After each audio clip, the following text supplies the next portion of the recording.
देखो यारो, हमारे डेली लाइफ में हमारे दिमाग में बहुत से सवाल आते हैं। लाइक जब भी हम ज्यादा हंसते हैं तब हम रोने क्यों लगते हैं? दवाई काम कैसे करती है? क्या मदर के अंदर बेबी पूप या पीक करता है? और जानवरों में तोता ही हम जैसे कैसे बोल लेता है? अब ऐसे ही कई इंटरेस्टिंग सवाल हमारे दिमाग में आते हैं, बट आजकल हम इतना लेजी हो चुके हैं कि इन सवालों का आंसर जानने के लिए आज तक हमने गूगल बाबा का सहारा ही नहीं लिया। तो यारो चलो आज की इस इंटरेस्टिंग वीडियो में हम कुछ ऐसे ही इंटरेस्टिंग सवालों का आंसर जानते हैं जिनको गूगल करने में आज तक हमने सिर्फ आलस ही दिखाया है। गाइस, जब भी हम बहुत ही ज्यादा हंसते हैं तो हमारी आंखों से आंसू क्यों आ जाते हैं? यार ये बात इतनी अजीब है कि अब तक साइंटिस्ट को भी नहीं पता कि आखिर ऐसा होता क्यों है, लेकिन उनके पास कुछ इंटरेस्टिंग थ्योरीज जरूर हैं। सबसे पहले वो मानते हैं कि जब भी हम ज्यादा हंसते हैं तब हमारे फेस मसल्स पर टेंशन क्रिएट हो जाता है, जिसकी वजह से हम रोने लगते हैं। और कुछ साइंटिस्ट का तो ये भी मानना है कि जब हम बहुत ही ज्यादा हंसते हैं तब हमारा ब्रेन इमोशंस के बीच कंफ्यूज हो जाता है, क्योंकि गाइस लाफ्टर और क्राइंग दोनों ही इमोशंस को ब्रेन का लिम्फिक सिस्टम का एक छोटा सा पार्ट ही कंट्रोल करता है। और यार ब्रेन की इसी कंफ्यूजन से हमारे आंसू निकल आते हैं। भाई कैसे तो ब्रेन के कंफ्यूजन से आंसू निकल आते हैं, वरना जब मेरा ब्रेन कंफ्यूज करता है तो फिर अरे मुझे चक्कर आने लग गया अब। यार अभी हाल ही में आईपीएल का सीजन चल रहा था और कल ही इसका फाइनल भी हुआ। ऐसे में एक चीज जो लोगों के दिमाग में जरूर आती है कि बेस्ट बॉलर और बेस्ट बैट्समैन की कैप ऑरेंज और पर्पल कलर की ही क्यों होती हैं? इसका कोई और कलर भी तो रख सकते थे, तो बस ये दोनों ही कलर्स क्यों? तो दरअसल जब आईपीएल में इन कैप्स की शुरुआत हुई थी, यानी कि साल 2008 में, तब ऑरेंज और पर्पल कलर की कैप किसी भी टीम की नहीं थी, जिसके चलते आईपीएल के ऑर्गेनाइजर्स ने इन कैप्स को सीजन के best batsman and best bowler को देने का सोचा। बट यारो अब आईपीएल का क्रेज बहुत ही ज्यादा है और आज आईपीएल में कई सारे अलग अलग कलर्स की टीम है, जिसमें पर्पल और ऑरेंज भी शामिल हैं। वैसे आईपीएल में आपके लिए वो कौन सी टीम है जिसके आप एक भी मैचेस को मिस नहीं करते हो? आप कमेंट सेक्शन में जरूर बताना। क्या आपको पता है कि गर्मी में हमारी आवाज लोगों तक जल्दी पहुंचती है और ठंडी में slow? Yes, you heard it right. Summer में साउंड की स्पीड विंटर के मुकाबले तेज होती है। पर यारो ऐसा होता तो आखिर होता क्यों है? दरअसल साउंड की स्पीड पर टेम्परेचर का बहुत असर पड़ता है। जैसे कि गर्मी में जो एयर के मॉलिक्यूल्स होते हैं वो गर्म होने की वजह से फ्री भी होते हैं और इसीलिए साउंड्स की वाइब्रेशन बहुत जल्दी ही आगे बढ़ती है। लेकिन वहीं पर ठंडी में मॉलिक्यूल्स ठंडे पड़ जाते हैं और इसीलिए साउंड्स की वाइब्रेशंस भी बहुत ही ज्यादा स्लो हो जाती है। सो यारो सिंपली बोलो तो जितना ही गर्म टेम्परेचर होता है साउंड उतनी ही फास्ट स्पीड में ट्रैवल करता है। अब यारो इसी मजेदार फैक्ट पर इस वीडियो को तो लाइक करना जरूर बनता है।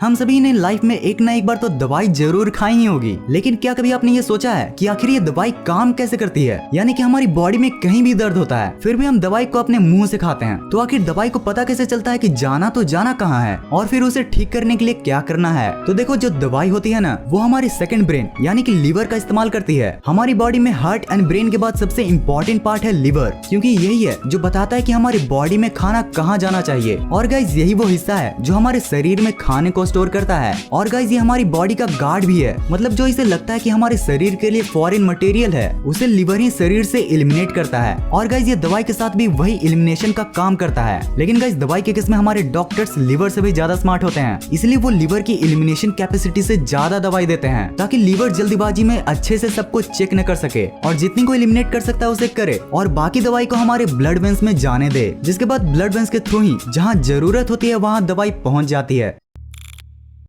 देखो यार अभी जो मैं फैक्ट आपको बताने वाला हूँ ना उसको देखने से पहले अगर आप खाना खा रहे हो तो इस पार्ट को स्किप करके आप बाद में देख सकते हो, क्योंकि इसमें थोड़ा बेबी के एक्सक्रीशन की बात होने वाली है। हाँ तो गाइस, एक ह्यूमन बेबी 9 महीने अपने माँ के पेट में बिताता है, ये तो हम सभी ही जानते हैं। लेकिन एक सवाल जो क्रिएटिव बच्चों के मन में जरूर आता है कि क्या उन महीनों के दौरान बच्चा अपनी माँ के पेट में पूप या पी करता है? तो गाइस अगर पी की बात करें तो हाँ, बेबी पी करता है। लेकिन आपको ये बात जान के हैरानी होगी कि कोई भी बेबी 9 मंथ्स तक अपनी ही पी को पीता है। यस गाइस, बट ज्यादा नहीं, थोड़ा थोड़ा। लेकिन यार ये उतना भी बुरा नहीं है, क्योंकि आम पी की तरह इनकी पी हार्मफुल नहीं होती है, बल्कि 99% वाटर ही होती है और बचा हुआ 1% वेस्ट उसकी माँ के डाइजेस्टिव सिस्टम में जाता है। और रही बात पूप की, तो बच्चे पेट में पूप नहीं करते हैं, क्योंकि उसे जो भी एनर्जी चाहिए वो उसे अपनी माँ के फूड से ही मिल जाता है, जिसके चलते उनके पेट में बहुत ही कम वेस्ट जमा होता है, इतना कम कि उसे 9 महीने तक बच्चे के पेट से बाहर निकालने की जरूरत ही नहीं पड़ती। और गाइस एक बार बाहर की दुनिया में आने के बाद जब बेबी अपना पहला पूप करता है तो वो उनकी लाइफ का सबसे पहला पूप होने के साथ सबसे क्लीनेस्ट पूप होता है।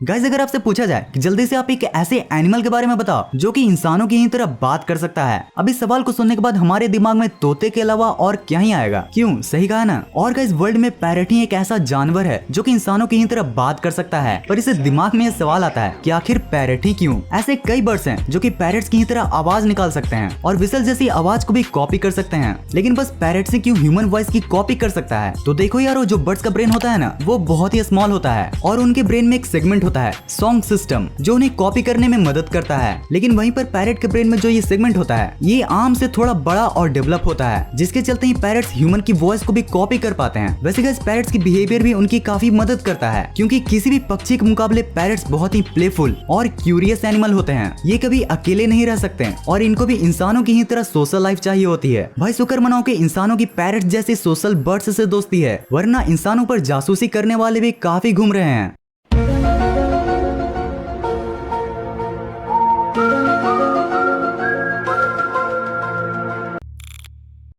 यारो आप जब ये स्मार्टफोन चलाते होगे तब आपके दिमाग में एक सवाल तो जरूर हिट करती होगी कि आखिर ये टच स्क्रीन काम कैसे करती है, और अगर करती भी है तो बस ह्यूमन ही फिंगर से क्यों करती है, कोई प्लास्टिक पेन या अदर मटेरियल से क्यों नहीं करती। तो देखो यारो, जो टच स्क्रीन होती है ना वो दो तरह की होती है, resistive touch screen and capacitive touch screen. इसमें से जो रजिस्टिव टच है ना वो बैंक्स या पुराना स्मार्टफोन में यूज होती है, और वही कैपेसिटिव टच स्क्रीन आजकल के स्मार्टफोन में। तो देखो जो रजिस्टिव टच स्क्रीन होती है ना उसमें आपको स्क्रीन पर हार्ड प्रेस करके इलेक्ट्रिक सर्किट को कंप्लीट करना होता है। ये आप ह्यूमन फिंगर, डॉल फिंगर जो फिंगर हो भी नहीं उससे भी कर सकते हो, बस क्लिक हो जाना चाहिए। और गाइस वही capacitive touch screen voltage drop पर काम करती है, मतलब कि कैपेसिटिव टच स्क्रीन में आप जहां भी टच करते हो वहां पर वोल्टेज ड्रॉप हो जाता है, जिससे ये स्मार्टफोन को पता चलता है कि यूजर ने वहां पर टच किया है। अब जो ये वोल्टेज ड्रॉप होता है ना वो किसी कंडक्टर के थ्रू ही होता है, एंड एज वी नो हम इंसान भी एक बहुत ही अच्छे कंडक्टर हैं। भाई बिजली का शॉक ऐसे ही थोड़े लगता है। हाँ तो गाइस इसी वजह से capacitive touch screen human finger से काम करती है और उन सभी मटेरियल से भी जो कि एक कंडक्टर हैं।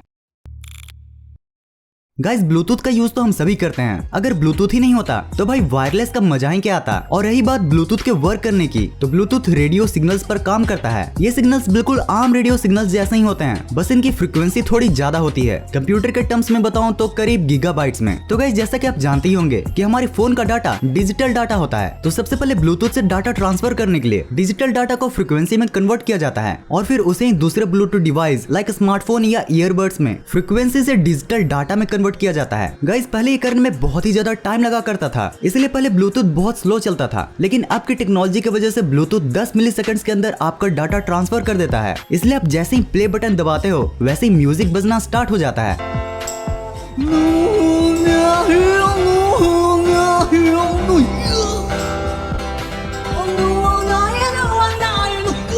भाई ऐसे कौन डकार लेता है यार।